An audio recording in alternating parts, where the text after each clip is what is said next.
Vamos a meternos de lleno en el sistema que protege la integridad de toda nuestra economía, el marco de prevención del blanqueo de capitales. Es un mundo, la verdad, lleno de normativas, de obligaciones muy estrictas y, como vamos a ver, de consecuencias que pueden ser económicamente demoledoras. Para empezar, arranquemos con una cifra que, desde luego, no deja indiferente. 10 millones de euros. Y no estamos hablando del presupuesto de una superproducción. Esta es la multa máxima que se puede imponer por una única infracción muy grave en este tema. Una cifra que ya nos deja claro que esto va muy, pero que muy en serio. Entonces, la pregunta es obvia. ¿Cómo se puede llegar a una sanción de esta magnitud? Pues para entenderlo, hay que bucear en el sistema que está diseñado precisamente para evitarlo. Vamos a hacer un análisis completo de cómo se lucha contra el dinero sucio en España, desde el origen del problema hasta las consecuencias finales. Aquí tenemos la hoja de ruta que vamos a seguir.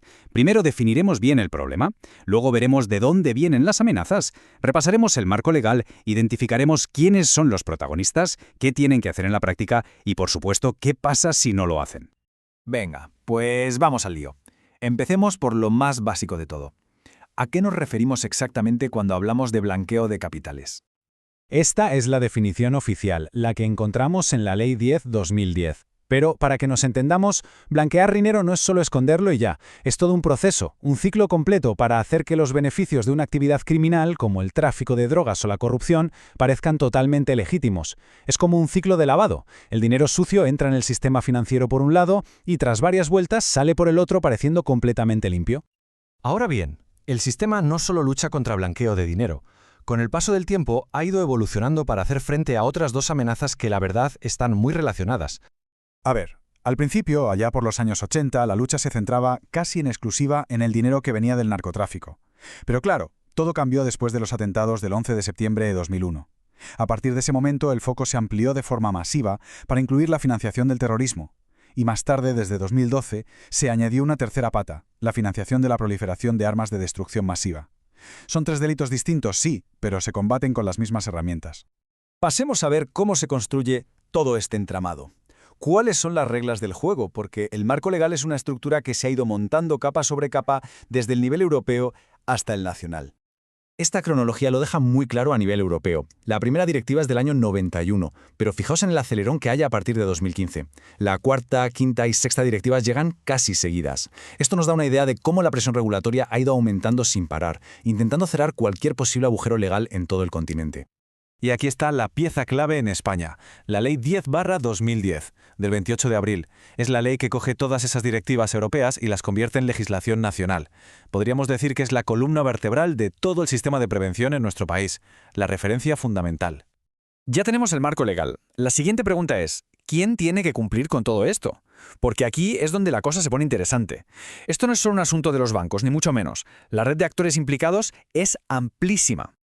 Todo empieza a nivel internacional. Organismos como el Gafi, que es el Grupo de Acción Financiera Internacional, publican una serie de recomendaciones que son básicamente el estándar global.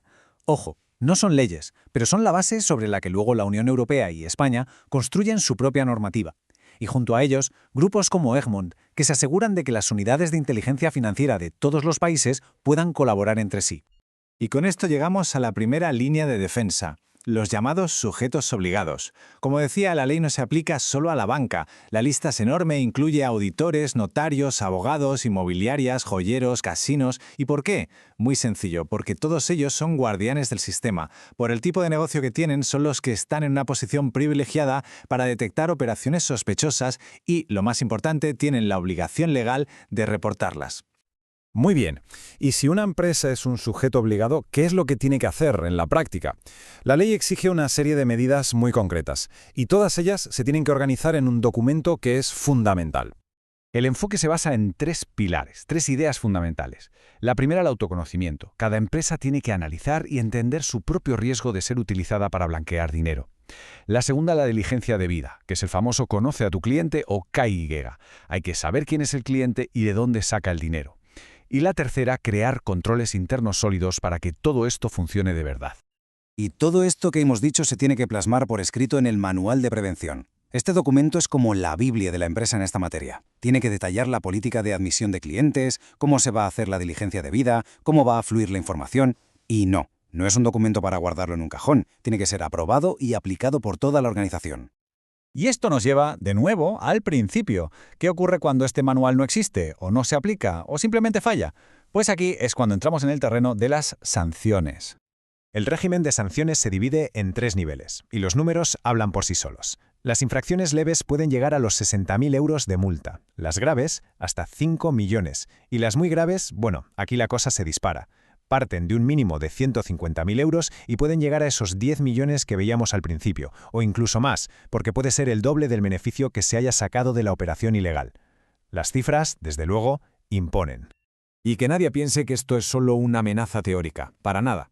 Este gráfico muestra el número de sanciones que se han impuesto en los últimos años. Como se ve, la actividad sancionadora es constante, con picos muy claros como el de 2021. La maquinaria está en marcha y funciona.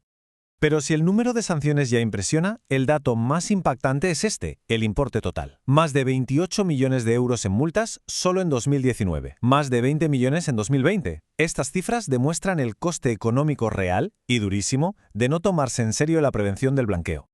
Y con esto cerramos este repaso exhaustivo. Hemos visto el qué, el por qué, el quién y el cómo de la prevención. Pero claro, la historia no acaba aquí. La gran pregunta que queda en el aire es ¿cómo se va a adaptar todo este sistema a los nuevos retos? Con la explosión de las finanzas descentralizadas, de los activos digitales, la lucha contra el dinero sucio entra en una era completamente nueva. Un desafío enorme, sin duda.